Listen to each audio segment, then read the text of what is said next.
Frank Tashlin, born Francis Fredrick von Taschlein, was an American animator, screenwriter, and film director. He was also known as Tish Tash and Frank Tash. Animator and brief career as cartoonist. Tashlin drifted from job to job after dropping out of high school in New Jersey at age 13. In 1930, he started working for Paul Terry as a cartoonist on the Aesop's film Fables cartoon series, then worked briefly for Amédée J. Van Buren, but he was just as much a drifter in his animation career as he had been as a teenager.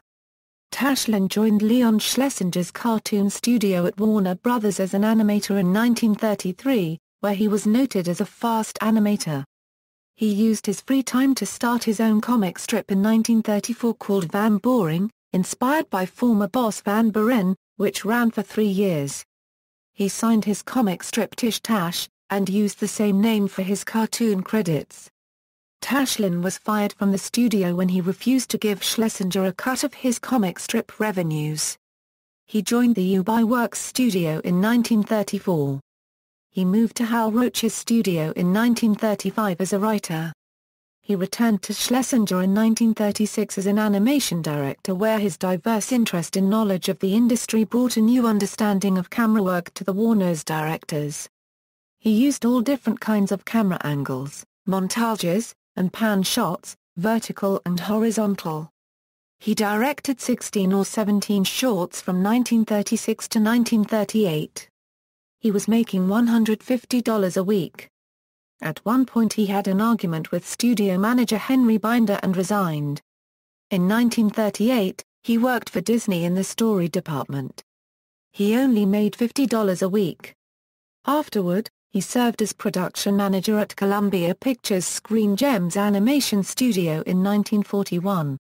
He effectively ran the studio and hired many former Disney staffers who had left as a result of the Disney animators' strike. He launched the Fox and the Crow series, one of the better products of the studio. He was fired over an argument with the executives of Columbia. Tashlin rejoined the Warner directors of Termite Terrace in 1943. One of his directorial efforts was Porky Pig's Feet. He stayed with the studio during World War II and worked on numerous wartime shorts, including the Private Snafu educational films. Shortly after he left Warner Brothers in September 1946, he directed some stop-motion puppet films for John Sutherland. Robert McKimpson took over his Warner's unit. His only Bugs Bunny shorts were The Unruly Hair and Hair Remover. The latter was also his last credit at Warner Brothers.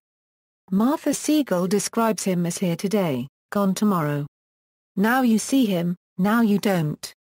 That was Frank Tashlin, who would be working at Leon Schlesinger's one day, and, suddenly, gone the next day. Film director, Tashlin moved on from animation in 1946 to become a gag writer for the Marx Brothers, Lucille Ball, and others, and as a screenwriter for stars such as Bob Hope and Red Skelton. His live-action films still echo elements of his animation background.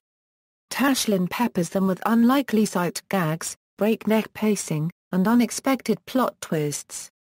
Tashlin began his career directing feature films when he was asked to finish directing the 1951 film The Lemon Drop Kid starring Bob Hope. Beginning with the 1956 film The Girl Can't Help It, with its satirical look at early rock and roll, Tashlin had a streak of commercial successes with the Martin and Lewis film Hollywood or Bust in 1956, Will Success Spoil Rock Hunter? In 1957, which, like 1956's The Girl Can't Help It, starred actress and Playboy model Jane Mansfield, and 6 of Jerry Lewis' early solo films. Many of these have attained cult status. Moreover, in the 1950s Tashlin came to the approving attention of French film magazine Cahiers du Ciné Copyright Ma, in reviews that the director dismissed as all this philosophical double talk. Also, Rock Hunter's broad, colorful satire of Madison Avenue advertising earned it a spot on the National Film Registry in 2000. In the 1960s, Tashlin's films lost some of their spark, and his career ended in the latter part of the decade, along with those of most of the stars with whom he had worked. His final film was The Private Navy of Sergeant O'Warrell starring Bob Hope and Phyllis Diller in 1968. He made a brief return at MGM in the 1960s to produce the animated film The Bear That Wasn't, based on his own book. Author Tashlin wrote and illustrated 3 books, The Bear That Wasn't, The Possum That Didn't, and The World That Isn't. These are often referred to as children's books, although all contain satirical elements. The Bear That Wasn't was adapted as an animated cartoon by Tashlin's former Warner Brothers colleague, Chuck Jones, in 1967. Another children's story which Tashlin wrote in 1949 was recorded by Spike Jones, How the Circus Learned to Smile. Tashlin also wrote and self-published an instructional booklet entitled How to Create Cartoons in 1952. Death: Tashlin died at Mount Sinai Hospital in Los Angeles after being stricken with a coronary 3 days before at his Beverly Hills home. He is buried at Forest Lawn Memorial Park in Glendale, California. Filmography: The Lemon Drop Kid, The First Time, Son of Paleface, Marry Me Again, Susan Slept Here, Artists and Models, The Lieutenant Wore Skirts, The Girl Can't Help It, Hollywood or Bust, Will Success Spoil Rock Hunter? Rockabye Baby, The Geisha Boy, Say One For Me, Cinderfire, Bachelor Flat, It's Only Money, The Man from the Diners Club, Who's Minding the Store? The Disorderly Orderly, The Alphabet Murders, The Glass Bottom Boat, also known as The Spy and Lace Panties, Caprice, The Private Navy of Sergeant O'Warrell Sauces Seagull, Martha. The Boys of Termite Terrace. Living Life Inside of the Lines, Tales from the Golden Age of Animation. University Press of Mississippi. ISBN A9781578067497. References.